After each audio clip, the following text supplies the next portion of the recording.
Alright, so what I'm going to demonstrate now is how you could probably arrange your files to, um, to make your life easier when you're working on your project, right?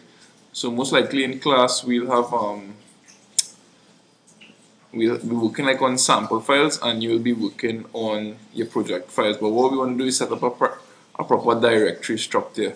So I'll assume that you're going to have a folder first of all that you're storing all your e-commerce files, probably like related handouts and so forth. So assume you call it ecom for e-commerce, and inside of that folder you'll create a source file to store the HTML, CSS and images files. So I'll call that folder I'll call it SRC for source. And once I go inside of there, I'm going to create two folders. I'm going to create a project folder and I'm going to create a sample folder. And the contents of these folders will be the same. When I go in project,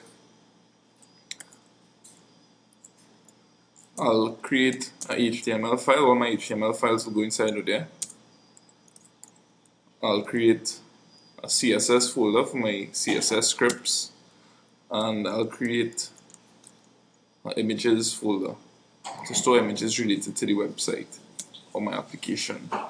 Because I want my sample folder to have these files, I'll just copy it. Of course, your options if you're using a PC will look a lot different. So I go into sample and I paste the items, and that is the structure we'll be using to create our files.